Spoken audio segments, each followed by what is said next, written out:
Nggak tahu loh bu. Bisa.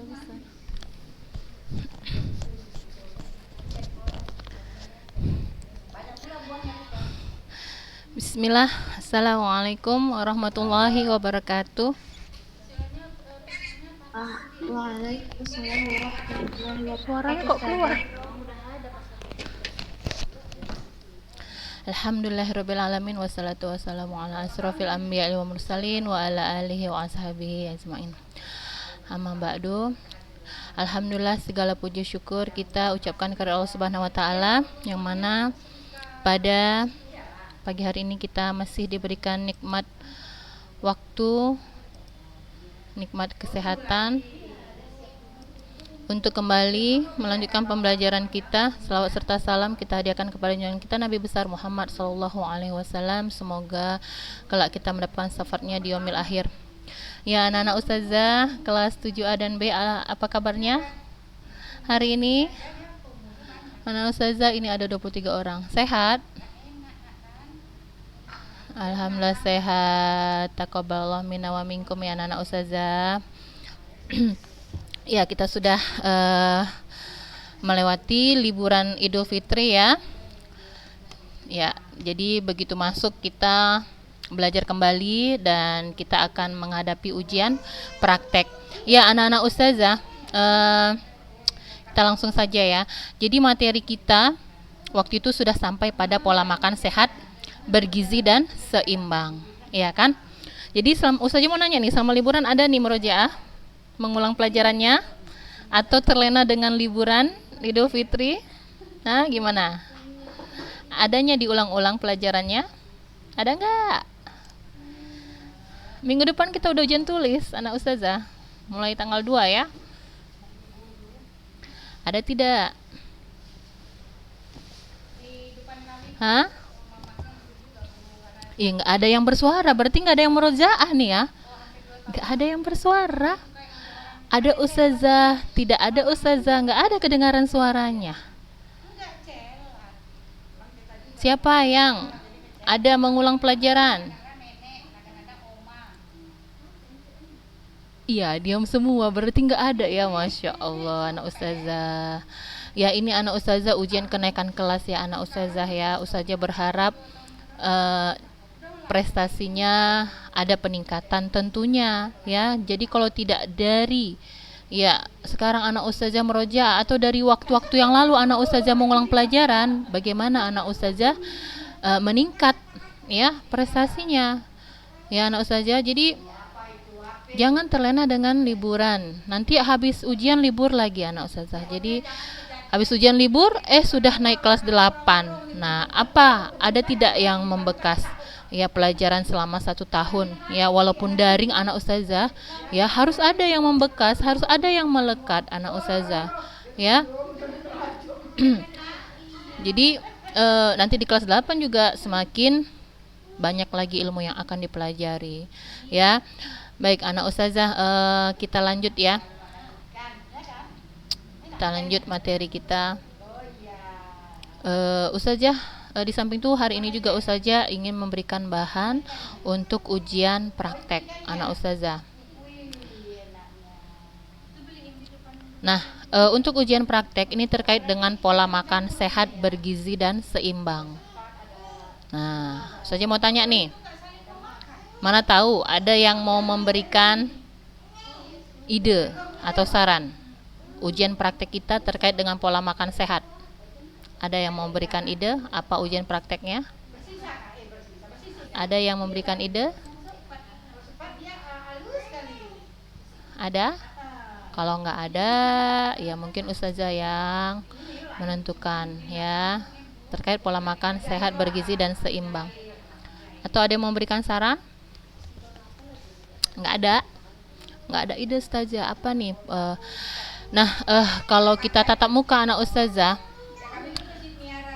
ustazah maunya anak-anak ustazah itu menyediakan sebuah makanan yang sehat, bergizi dan seimbang tentunya ya. Yang sehat itu yang bagaimana? Kan kita udah belajar ya, makanan yang sehat itu yang bagaimana, kemudian bergizi.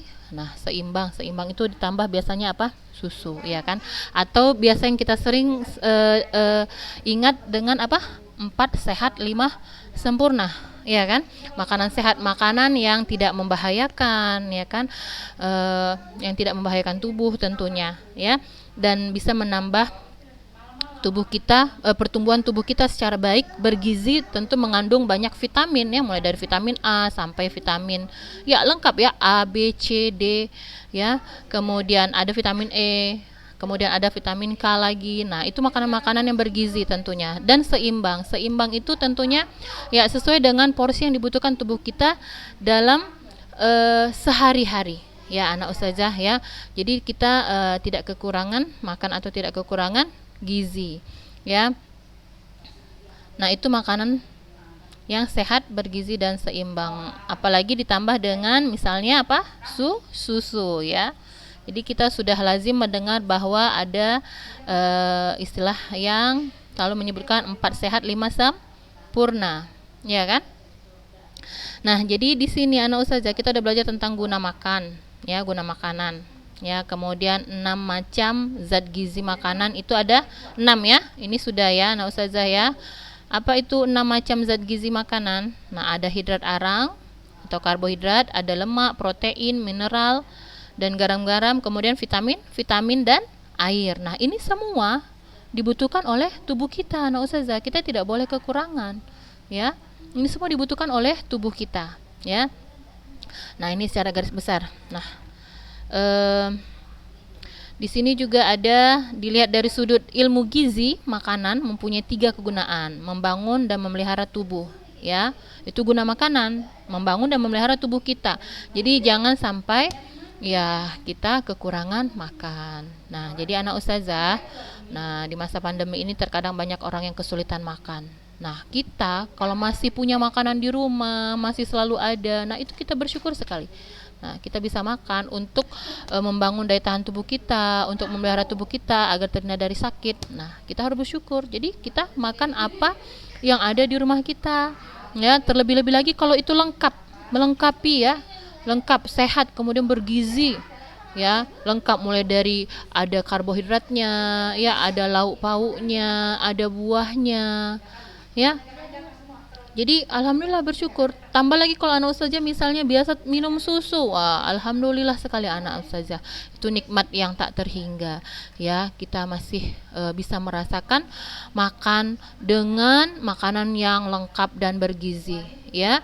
Nah, dibandingkan orang-orang di luar sana, bahkan di luar negara, dari negara kita banyak yang kelaparan, tidak makan, ya, makannya seadanya, bahkan mereka hanya bisa minum. Nah, jadi kita banyak bersyukur ya anak ustazah.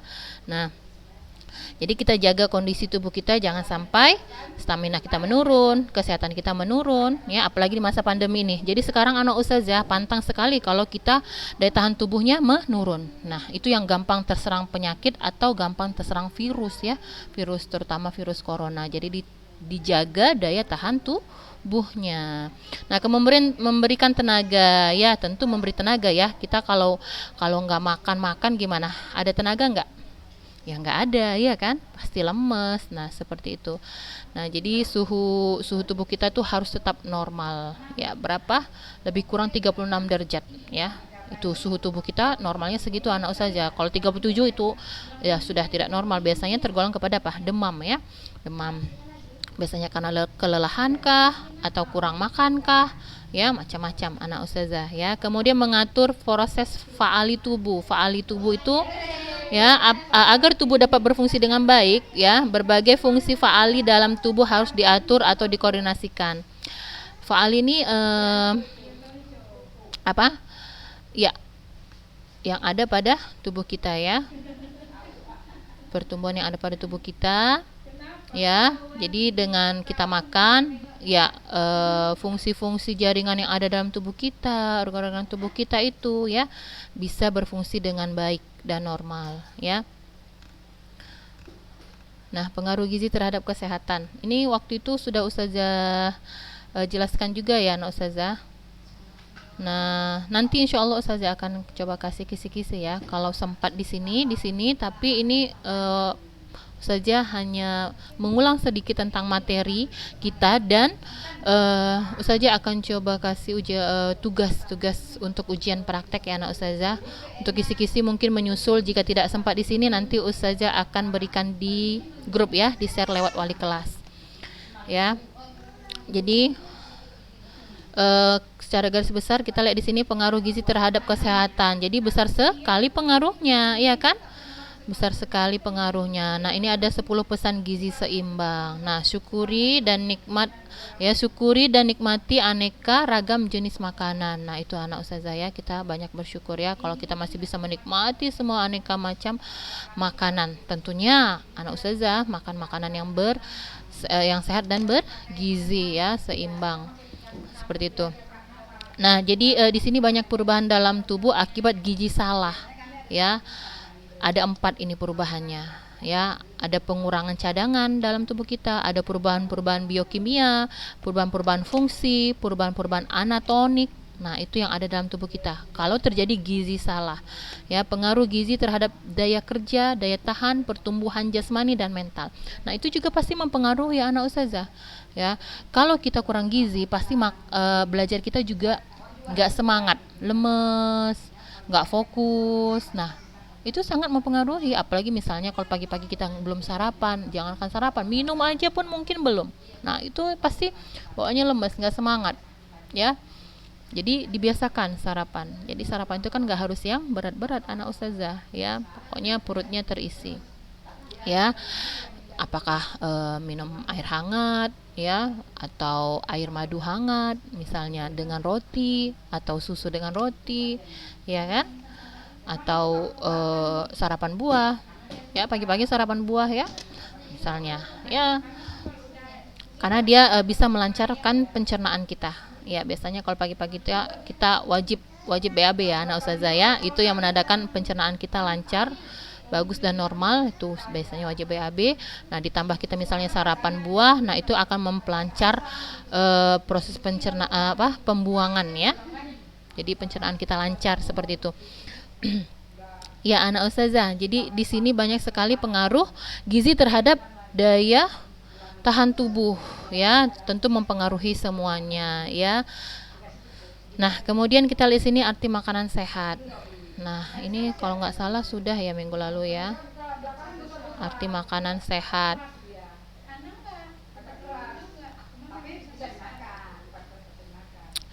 Makanan sehat juga sering disebut dengan makanan seimbang. Apa itu makanannya? Makanan ya, hidangan sehari-hari mengandung semua zat gizi yang diperlukan oleh tubuh dalam jumlah yang memenuhi kebutuhannya.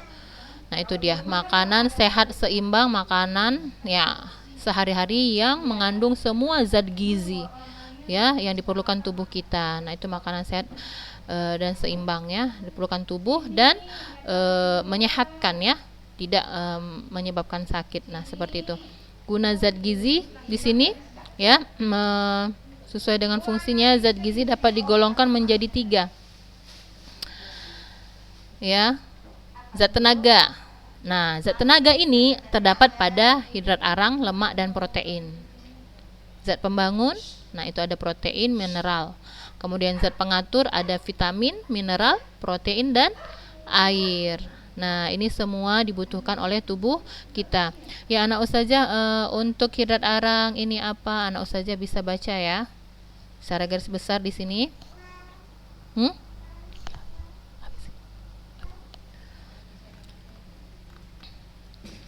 Ya, itu tadi secara garis besar ya. Nanti kita lihat dulu materi selanjutnya anak Ustazah, karena kalau mau kita bahas semua di sini, ini materi terakhir kita, waktu terakhir juga untuk belajar di semester 2 ini ya.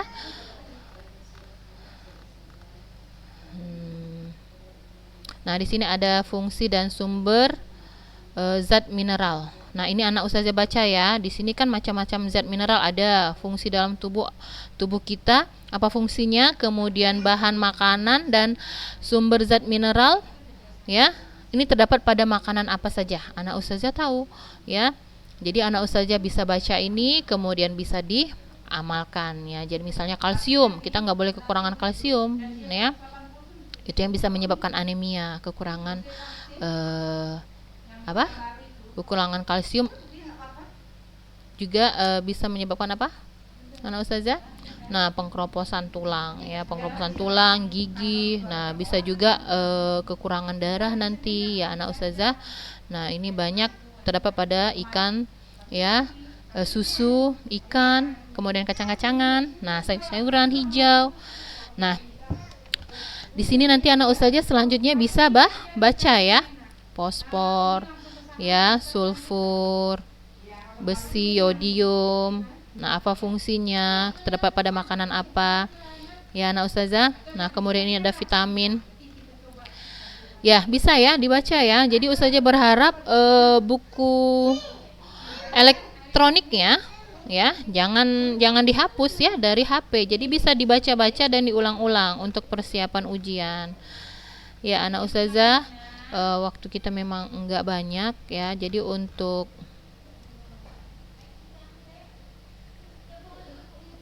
ujian praktek, ya, kita lihat dulu di sini.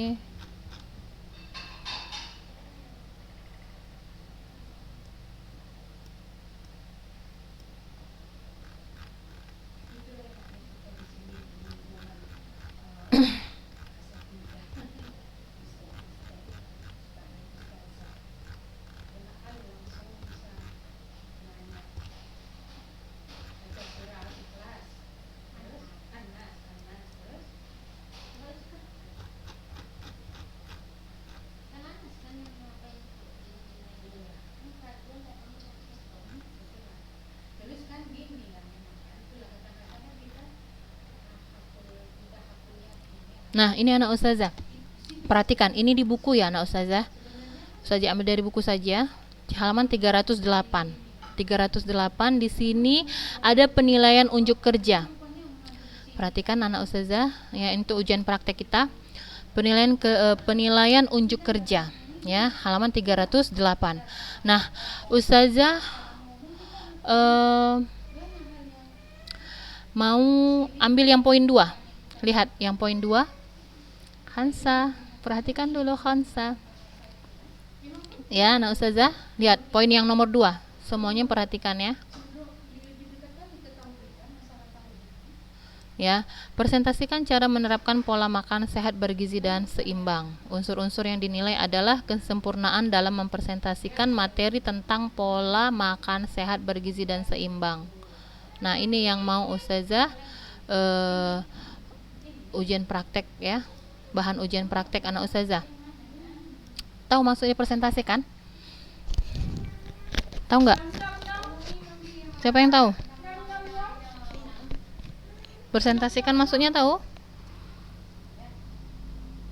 Iya, dijelaskan anak ustazah, dijelaskan, ya, dijelaskan bagaimana cara menerapkan pola makan sehat, ya, pola makan sehat, bergizi dan seimbang. Jadi anak ustazah presentasikan, memaparkan atau menjelaskan bagaimana cara menerapkan pola makan sehat, bergizi dan seimbang. Ya, jadi di sini unsur-unsur yang ustazah nilai, cara anak ustazah menyampaikan atau menjelaskan pola makan sehat, bergizi dan seimbang, ya. Kemudian isinya, isi dari penjelasan tentang pola makan sehat, bergizi dan seimbang, ya. Itu yang ustazah nilai. Ada yang mau ditanya anak ustazah? Jadi ini dalam bentuk video, bisa? Videonya tidak usah lama-lama anak ustazah. Videonya paling lama itu 5 menit. Ya. Bisa? Diatur sedemikian rupa, ya, untuk menjelaskan, ya, menjelaskan tentang cara menerapkan pola makan sehat, bergizi dan seimbang. Ya. Ada yang mau ditanya? Misalnya mulai dari seperti ini, ya, anak ustazah videonya nggak usah lama-lama, ya. Jadi gini, misalnya mulai dari salam pembuka, ya kan? Kemudian menyebutkan nama, kemudian anak ustazah menjelaskan bagaimana pola makan sehat, bergizi dan seimbang. Ya, apa itu makanan sehat, apa itu makanan bergizi dan makanan seimbang. Kemudian makanan-makanan yang mengandung makanan-makanan yang sehat itu yang bagaimana, yang bergizi itu yang bagaimana, ya. Makanan sehat, bergizi dan seimbang itu yang bagaimana. Nah, enggak lama-lama, ya. Jadi ustazah hanya menilai cara anak ustazah menyampaikan materi tersebut. Jadi materinya nggak perlu panjang-panjang. Anak ustazah ambil aja ringkasannya dari materi yang sudah kita pelajari. Ada yang mau ditanya?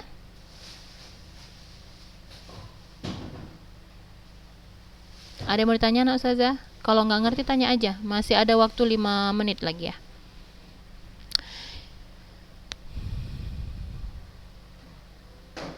Iya kak.